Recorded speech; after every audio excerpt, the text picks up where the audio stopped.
Welcome to the Rugby Obsession Deep Dive. Great to be here. Today we're diving straight into a situation that's, well, it's certainly got the rugby world talking. Yeah, absolutely. It involves the All Blacks and Highlanders prop, Ethan de Groot. Happened in that Super Rugby Pacific match against the Crusaders. Mm-hmm. And look, if you love getting right to the core of rugby news, the analysis, make sure you subscribe to Rugby Obsession.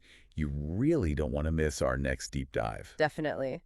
And we're working off a piece from Planet Rugby today, May 23rd. Right. The headline gives you a sense of it. All Black Ethan de Groot escapes punishment for grub-flying headbutt, but could face a hefty ban. Okay, escapes punishment, but could face a ban. Sounds like there's a bit to unpack there. There is. So our mission really is to understand what happened, look at the potential consequences for de Groot, and maybe the wider chat this has sparked. Yeah, give you the clear picture without getting lost in, too much jargon. Exactly. So let's set the scene first. The Highlanders, they lost a close one to the Crusaders, 15-12. Yeah, that was their second to last game of the 25 season. High stakes. Definitely. And the incident itself. It happened in the first half. De Groot was clearing out Crusaders lock Jamie Hanna, quite physical. And the article says, well, footage appears to show him making contact with a headbutt during that clear out. Oof. Okay.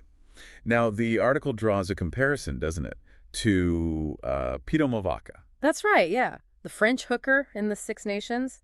Similar action, headbutting Ben White, the Scotland scrum half. And what happened there? Mauvaka got a yellow card during the match itself. Right then and there. Yeah. And then later, after a sighting, he got a 3-match ban. Okay. So, yellow card, then a ban. How does de Groot's situation differ then? Because the headline says he escaped punishment. Well, that's the key thing. Unlike Mauvaka, the article states de Groot's alleged headbutt wasn't actually picked up by the match officials during the game. Ah, so no card, no penalty at the time. Exactly. Which means any potential action now would have to come from a citing commissioner reviewing the footage afterwards. Gotcha. And here's where it gets potentially more serious for de Groot, right? The article mentions his previous record. Yeah, that's a really crucial point. He had that 2-game suspension during the 2023 World Cup. Oh, yeah, I remember that. The dangerous tackle against Namibia. Precisely. And because of that prior suspension, the article suggests he might not be eligible for the usual mitigation, the reduction in the ban length. Okay, so normally you might get a discount for a good record, admitting fault, that sort of thing. Typically, yes, up to 50% reduction. But with a recent ban on your record, that often goes out the window. Right. So let's talk sanctions. World Rugby Law 9.11 deals with physical abuse, striking with the head. It does. And the potential sanctions are, well, they're broad. The article quotes the law low-end entry point is usually around 4 or 6 weeks, but it can go much, much higher depending on severity, up to 104 weeks at the top end, though that's rare. Okay, so if he is cited, and let's say they consider it similar entry point to Mauvaka's, maybe that 6-week starting point. Right. But he can't get the full 50% off because of the Namibia ban. What are we realistically looking at? Well, the article floats the idea that even with a mid-range or low-end entry point being applied, he could still be facing a ban of at least 4 weeks, because that lack of maximum mitigation is key. 4 weeks. Wow. Okay, that has some serious implications. Huge. Highlanders' final match against the Chiefs, he'd miss that. Yep. Season over for him with the Highlanders. And the All Blacks. They've got tests coming up against France. Exactly. A 4-week ban or anything longer would almost certainly rule him out of that entire series. Big blow for the All Blacks planning. Definitely a situation to watch. And just a reminder, if you want analysis like this delivered straight to you, do subscribe to Rugby Obsession. We dive deep into these stories every time. Absolutely. Now, the article also mentioned the social media reaction, which, as you can imagine, was probably quite immediate and strong. You guessed it. Journalist Jamie Wall apparently tweeted a clip, and the comments mentioned in the article were pretty blunt.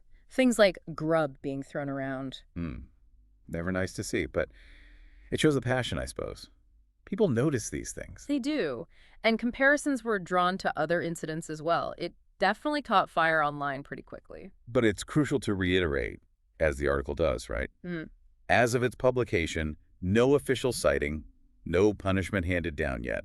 Correct. This is all about the potential for a ban based on the evidence and the rules. It's not a done deal. It's the process playing out, or potentially about to play out. Exactly. And the implications, as we said, go beyond just de Groot. It affects the Highlanders' finish and potentially the All Blacks' start to their international season against France. Yeah.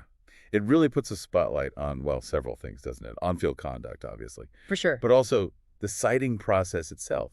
How things missed in the heat of the moment can still be dealt with. And the consequences, the real impact on players and teams when these things happen, especially with prior records involved. It shows how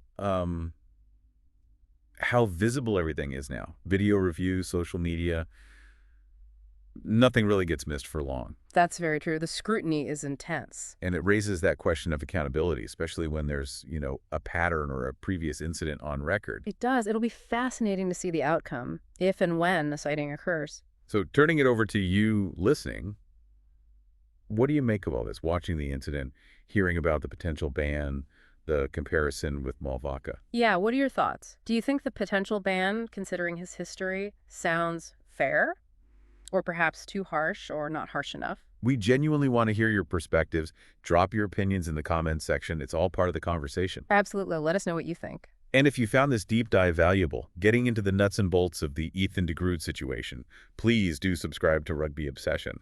We bring you this kind of in-depth analysis regularly. We try to cut through the noise and get to what really matters in the rugby world.